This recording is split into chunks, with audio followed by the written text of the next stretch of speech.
नमस्कार, आप देख रहे हैं हल्ला बोल टीवी। मैं हूं दीपक शर्मा। बिहार में रोज एनकाउंटर हो रहा है। रामधनी यादव का एनकाउंटर हुआ सुल्तानगंज में, भागलपुर के। सिवान में छोटू यादव का एनकाउंटर हुआ। नवादा में एनकाउंटर हुआ। लगातार एनकाउंटर्स का मकसद यह बताया जा रहा है कि इससे अपराधियों में खौफ होगा और अपराध कम होंगे, लेकिन ऐसा हो नहीं पा रहा है। क्यों नहीं हो पा रहा है ऐसा, यह पूछते हैं हम बिहार के पूर्व डीजीपी अभयानंद से। तो क्यों इन एनकाउंटर्स का जो मकसद है अपराधियों में खौफ पैदा करना, वो क्यों नहीं हो पा रहा? मेरा एक प्रश्न है कि क्या ये शब्द जो है एनकाउंटर या मुठभेड़, ये कानून की किताबों में कहीं मिलता है? और मेरा उत्तर है कि नहीं, ये वर्ड पहले जब सीआरपीसी था और अब तो कोई और वर्ड हो गया है, नहीं मिलता है। यहाँ तक कि रेड वर्ड भी नहीं मिलेगा किसी कानून की किताब में, और कितना प्रचलित शब्द है। तो ये तो एक बात हुई।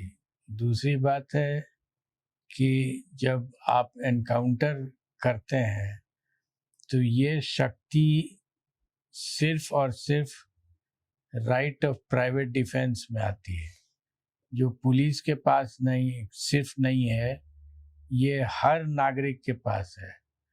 तो एक डिबेट हो सकता है, जो डिबेट या तो मीडिया में हो या काउंसिल असेंबली में हो या पार्लियामेंट में हो, लेकिन ये अब खोज रहा है डिबेट। क्या पुलिस को अपनी शक्ति बनाने की शक्ति है कि वो जो शक्ति चाहे इस्तेमाल कर ले?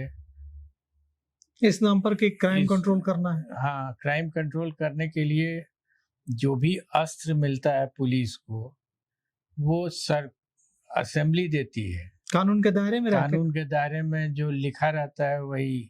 जैसे मैं सुना हूँ और मुझे जानकारी भी है कि जो चीफ पॉलिटिकल एग्जीक्यूटिव लोग होते हैं, वो कहेंगे मैंने पुलिस को छूट दी है, खुली छूट दे दी, खुली छूट दी है। ये शब्द इस्तेमाल होता है। मुझे भी खुली छूट दी गई थी। मैंने कहा था कि सर, आपको ये हक ही नहीं है। जो भी छूट या बंधन बांधना हो आपको, वो आप असेंबली में बांधिए, वहीं दीजिए, वहाँ से पास करा के दीजिए। और वो अस्त्र जब हमको मिलेगा तो उसका उपयोग हम अपने विवेक से करेंगे। तरीका उपयोग करने का वो मेरा रहेगा। लेकिन ये आप नहीं कह सकते हैं कि मैंने खुली छूट दी है। खुली छूट कोई ऐसा थोड़ी है कि पुराने ज़माने में ज़मींदार लोग होते थे तो उनके पास सेना एक होती थी, वो हाथी हो, घोड़ा हो, उसको आपने खुली छूट दे दी कि तुमको हम खिला पिला के फिट रखेंगे और तुम चाहो तो मारो जाके। ये नहीं हो सकता है। रामधनी यादव का एनकाउंटर हुआ सुल्तानगंज में।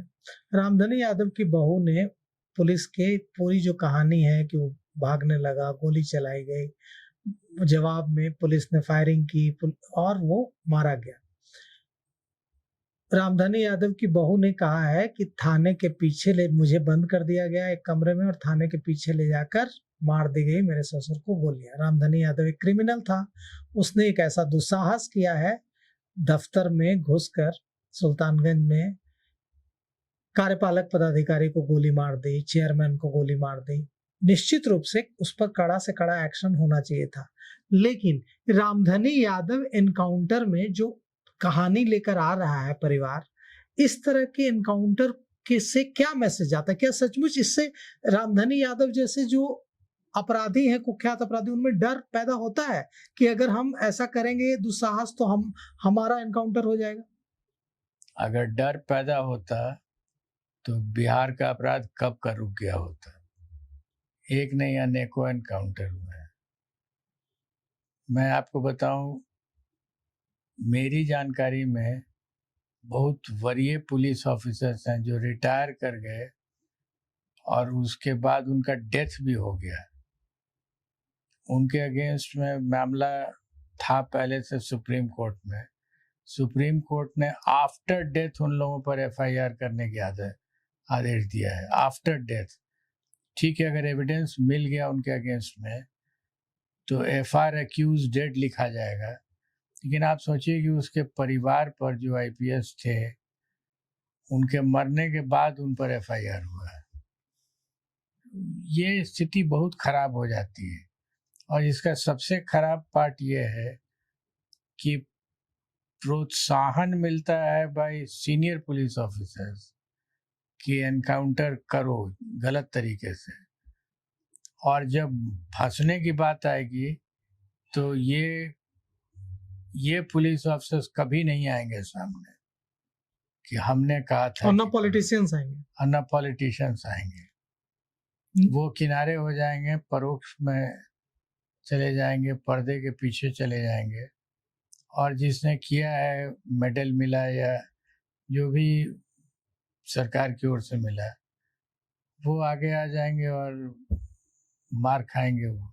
आपने जो कहा कि आपने देखा कि कई आईपीएस ऑफिसर्स, कई सब इंस्पेक्टर्स के खिलाफ बाद में उनके रिटायर करने के बाद ऐसे एनकाउंटर्स में मामला दर्ज हुआ और उनको कई तरह की परेशानियां झेलनी पड़ी, कई के मृत्यु के बाद उन पर चीजें हुई।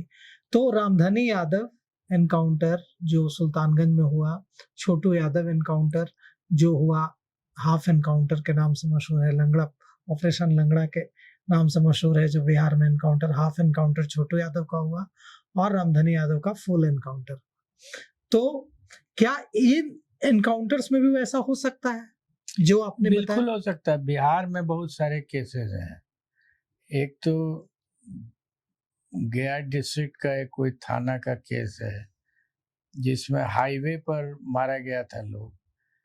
उस समय मैं नौकरी में था और बाद में 3 ही 4 साल के अंदर में वो जो दरोगा जी लोग थे थाने के, उनको सजा हो गई और शायद if I am not wrong आज भी आजीवन कारावास में हैं लोग। पुलिस पर्सनल जो एनकाउंटर्स में, पुलिस के थाने और वहाँ के एसपी सब इंस्पेक्टर्स, दारोगा। हाँ, और वहाँ के एसपी लोगों को सजा नहीं हुई, दारोगा को हुई, दरोगा जी को हुई। तो ये जो एनकाउंटर्स हो रहे हैं इनके अलावा कोई रास्ता है? एक तो रास्ता ये अख्तियार किया है बिहार पुलिस ने कि हम एनकाउंटर्स करके खौफ पैदा करेंगे। इस अगर ये आपने कहा कि ये रास्ता तो कानूनी दायरे में आता ही नहीं है, ये आप कानून के खिलाफ जाकर कानून को स्थापित करने की कोशिश कर रहे हैं। तो कानून के दायरे में रहकर कैसे किया जाए? देखिए, दफ्तर में घुसकर एक जलेबी बेचता था रामधनी यादव अपनी पत्नी के साथ सुल्तानगंज में। जलेबी बेचने से लेकर के इतना बड़ा अपराधी रामधनी यादव से रामधनी बाबू बन गया, इतना बड़ा कुख्यात अपराधी बन गया, सभापति तक बन गया, डिप्टी चेयरमैन उसकी पत्नी थी। मतलब कि इतना खौफ का पर्याय बन गया। ये सिस्टम रामधनी यादव कैसे बनने देता है? नोटोरियस क्रिमिनल्स, जलेबी बेचने वाले को कैसे बनने देता है ये पूरा सिस्टम, रामधनी यादव जैसा कुख्यात अपराधी? इस सब के पीछे अगर एक कारण ढूंढिएगा तो वो है काला धन। एक कारण। मैंने अपनी नौकरी में पूरे करियर 37 साल जो देखा है, शुरू से ही आभास था हमको और लास्ट में कंप्लीट कंफर्मेशन मेरा है कि black money is the source of all crimes. और दीपक जी, बहुत इमोशनल होकर मैं बोल रहा हूँ, अगर एनकाउंटर से ही सीधा होना है तो सबसे पहले जो लोग करोड़ों रुपया अपने घर में मिलता है जिनके, उनका एनकाउंटर कर दीजिए आप, और तब देखिए इस सब छोटे वाले जो एनकाउंटर है इसकी जरूरत नहीं पड़ेगी। करने की औकात है क्या किसी की? जिनके घर में करोड़ों रुपया मिलता है वो राजनीतिज्ञ हो सकते हैं, वो पदाधिकारी हो सकते हैं। आम लोग जानते हैं कि कौन आदमी भ्रष्ट है, किसके पास कितना पैसा है। ले जाइए और थाने में जैसे इनका किया गया वैसे ही आप, इन लोगों को भी कभी कभी रेड होता है तो ये पकड़े जाते हैं, थाने में उनको आप रखते हैं। करने की औकात है क्या? हाफ एनकाउंटर, लंगड़ा, ऑपरेशन लंगड़ा। हाफ फुल दोनों में से कुछ भी कर दीजिए तो आगे के क्राइम में एनकाउंटर की जरूरत ही नहीं पड़ेगी। अभी जो आपने कहा कि इसके ज़रिए आप नहीं कर सकते, एनकाउंटर्स के ज़रिए आप कानून को स्थापित नहीं कर सकते। अगर पुलिस कुछ ना करे, तो हम ही लोग सवाल उठाएँगे। मैं ही कहूँगा कि देखिए, रामधनी यादव ने सुल्तानगंज सरकारी दफ्तर में घुस करके कैसे एक अफ़सर को गोली मार दी।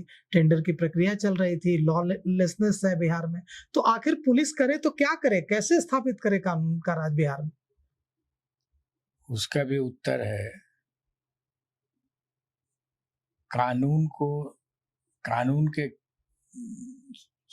अपराध के खिलाफ जो जंग है, जो स्टेट लड़ती है, स्टेट वर्सेस अपराधी होता है। ये जो जंग है, इस जंग को दौड़ने के लिए या इसके अगेंस्ट दौड़ने के लिए 4 एजेंसीज हैं। जैसे रेस होता है ना, रिले रेस, तो पहला रनर होता है असेंबली का एमएलए लोग, जो डिस्कस करके और लॉ क्रिएट करता है। वो जब लॉ क्रिएटेड हो जाता है तो पुलिस को हैंडओवर होता है बेटन, तो सेकंड रनर वो है, थर्ड रनर जुडिशरी है और फोर्थ रनर रिफॉर्मेटरी है, जेल जिसको बोलते हैं। अगर फर्ज कर लीजिए कि जुडिशरी का रेस पुलिस दौड़ने लगे या असेंबली का रेस पुलिस दौड़ने लगे, जो अभी लोगों की समझदारी है कि पुलिस का काम है जुडिशरी का रेस दौड़ो और असेंबली का भी रेस दौड़ो। मतलब सजा देने का भी काम करना। सजा कानून भी बना लेती है ना, कानून भी बना लेती है पुलिस, सजा भी दे देती है। केवल अभी तक जेल के अंदर नहीं दाखिल हुए हैं लोग, नहीं तो मालूम हुआ कि जेल भी अपने कब्जे में कर लिए। तो ये जब दौड़ आपको करना है तो आप क्लियर रखिए कि दौड़ अपना ही दौड़िएगा। You cannot run the race of your teammates. ये बहुत इंपॉर्टेंट कॉन्सेप्ट है। तो ये पुलिस अपने ऊपर लेती है कि ये मेरा अकेले का काम है इसको करना, और अगर यही समाज को लगता है तो असेंबली से पास करा दीजिए इसका, कि अपराधियों का एनकाउंटर कर दिया जाए, अधिकार है पुलिस को। तो ये अगर पास होगा तो जो एमएलएज हैं उनके बेटे का भी एनकाउंटर हो जाएगा।